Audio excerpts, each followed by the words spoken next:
Hi friends, Oz here, transmitting to you from planetOZ, and I have something really cool for you today. In a minute, I'm going to hand this over to past Oz and show you what was effectively the pilot of the planetOZ channel. So months ago I shot this. I was still working things out with the audio, as you'll hear, and I was figuring things out with the drawings and how that would work and all of this stuff. So this was all meant to be tests. And so I didn't really expect to release this film, Bob Lazar and the Great Element 115 Caper. It was just a fun subject matter to do my tests with. But anyway, as specific as it is, as UFO geekdom as this, the subject matter of this film is, I ultimately, now that planetOZ has been up for a while and there's a bunch of different films on a bunch of different subjects, I felt like it was okay to indulge in a little bit of specificity here and have some fun. So with that said, here you have Bob Lazar and the Great Element 115 Caper. Greetings, Earthlings. You know, here on planetOZ, we love a good campfire tale. Some of them are even true. But like all campfire tales, whether it's true or not is really up to you. But today I'm going to share with you one of my personal favorites, which is called Bob Lazar and the Element 115 Caper. Caper. Now, if you're not familiar with the story of Bob Lazar, don't worry. I'm going to go over the relevant points here. If you are familiar with this story, you might still want to stick around because this tale involves a not very often discussed aspect of the whole Bob Lazar saga, and that is, how would he have been able to smuggle extraterrestrial material from a top secret military base? But what kind of a bard am I? I am already getting way ahead. Let's kind of go back and find our way into that. Let's start with Bob Lazar as a teenager. At that age, he was making rocket-powered bicycles. In his young adulthood, he had graduated to rocket-powered dragsters. In short, the guy was basically a physics nerd with a really intense interest in propulsion, specifically. So his physics knowledge eventually leads him to a job at a place called Los Alamos Laboratories. Now, this wasn't a top secret military installation, but it was a national lab, and it did handle and does handle classified government projects. So here Bob was able to not only demonstrate his physics chops, but also show that he was able to keep secrets. And so once he had proved that he could, he was ready for the big show. And the big show was a job at this little known at the time top secret military base that we now know as Area 51.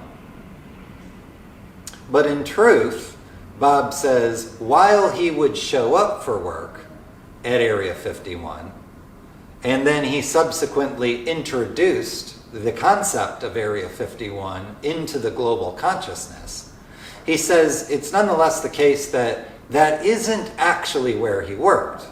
He would arrive there, and then he would put on a bus, and they would wind through the desert for 40 minutes or whatnot until they arrived at a smaller base on the same property known as S4.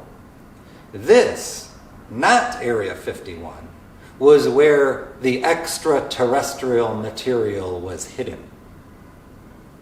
So there it is. Bob is introduced to his new job working on flying saucers. Specifically, what they wanted him to do was figure out how to back engineer the propulsion systems so that we could recreate them. Now, this is something Bob describes as a dream job for somebody who has a mind such as his. But there was a downside, and that downside was very oppressive security measures. Anytime he would come onto or leave the base, he was subjected to intense interrogations, body cavity searches, hypnosis, and drinking sometimes fluids that would have an intoxicating effect, probably meant to act as some sort of a truth serum. And then while he was doing his work, there were armed guards following him around constantly, shouting at him if he did anything that they didn't like. It's just, the word he uses over and over and over again is oppressive. It was oppressive. Now, as Bob is working on these flying saucers, we need to mention a few details about this that are going to become relevant as our campfire continues to burn. And that is the aspect of element 115. Now, what that means in this case is that Bob says that at S4 there were bricks of stable element 115, and this was the fuel source for the flying saucers. Now, in 1988-89, when Bob was working at S4, you would not have found element 115 on the periodic table of elements. So, one of the issues that the folks at the S4 base had when it came to this element 115 was that they had bricks of it, but bricks were not what you could use to power these flying saucers. The bricks needed to be machine cut into little triangles that would fit in the reactors inside the craft. And S4 did not possess the machinery needed to cut these bricks into the triangles. Where could you find this machinery? Well, one place was Los Alamos Laboratories. The problem was Los Alamos was not nearly the secure facility that S4 was. It's not like they could just call up and say, "Hey, Fred, I got these bricks of alien spaceship fuel. Can you cut them into triangles for me?"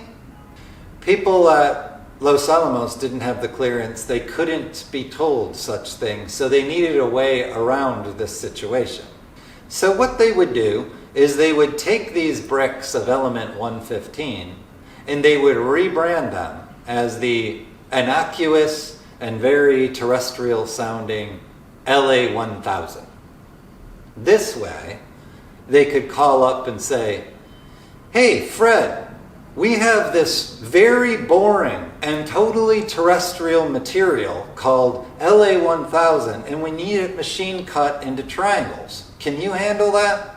"Sure, Stan, that sounds really boring, but send it on over and we'll cut it up for you."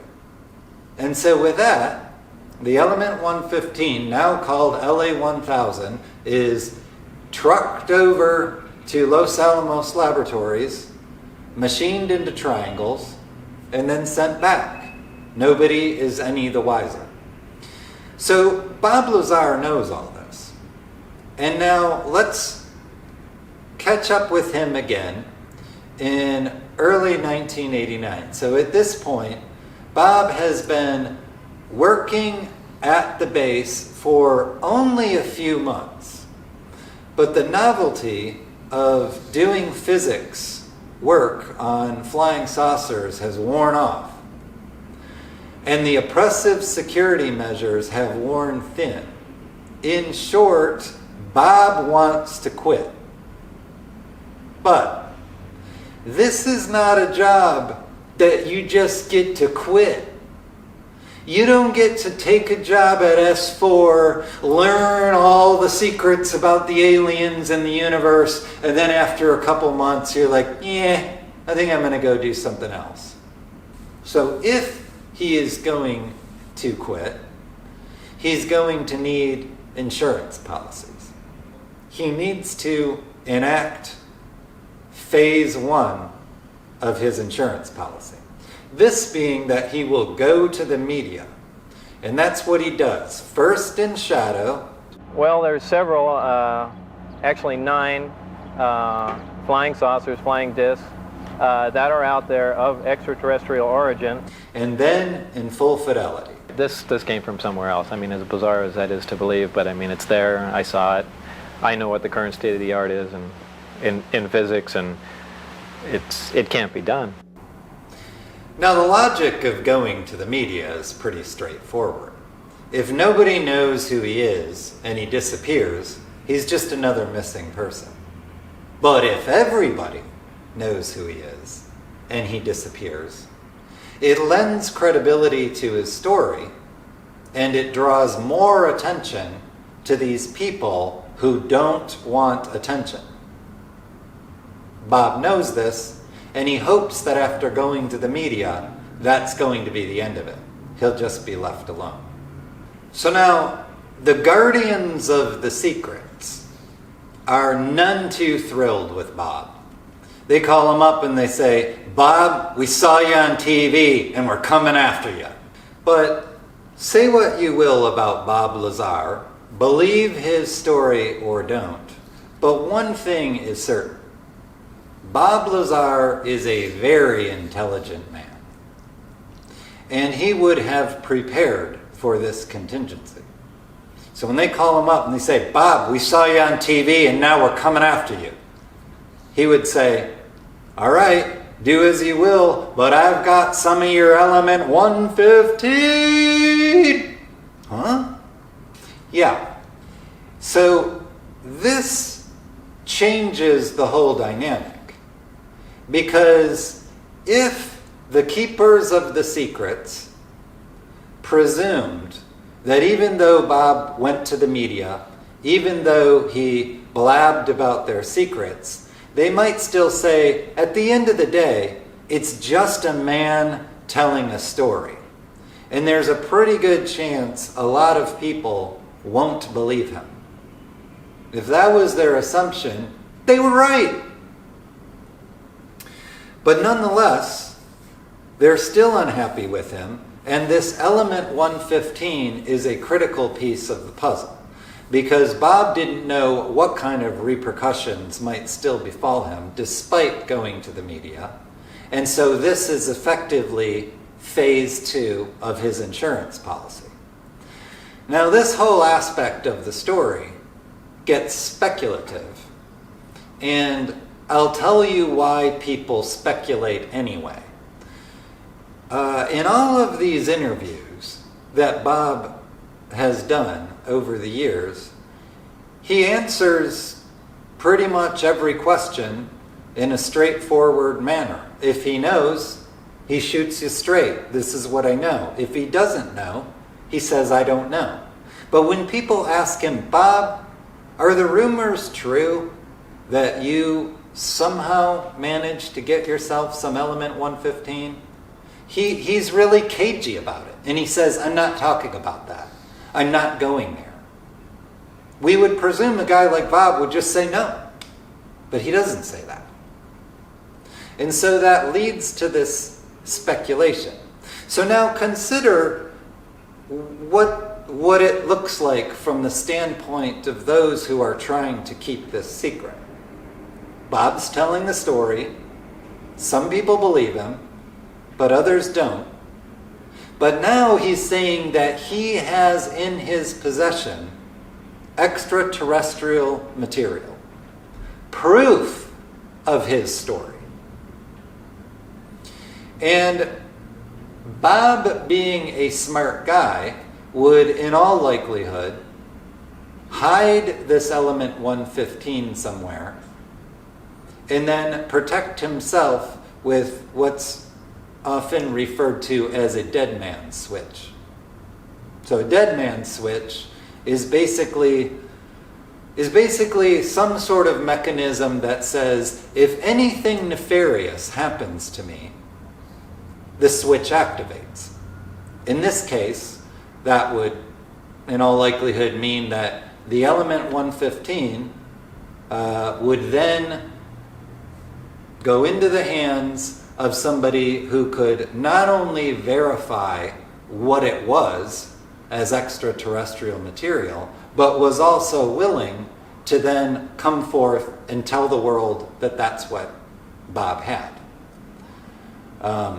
Obviously, the people guarding the truth, guarding the secrets, they don't want this to happen. So, you might say, well, Bob is going on the media and he's exposing government secrets. He's breaking the law. And that might well be true, but for the people who are trying to hide the secrets, justice is not their highest priority. Their highest priority is secrecy.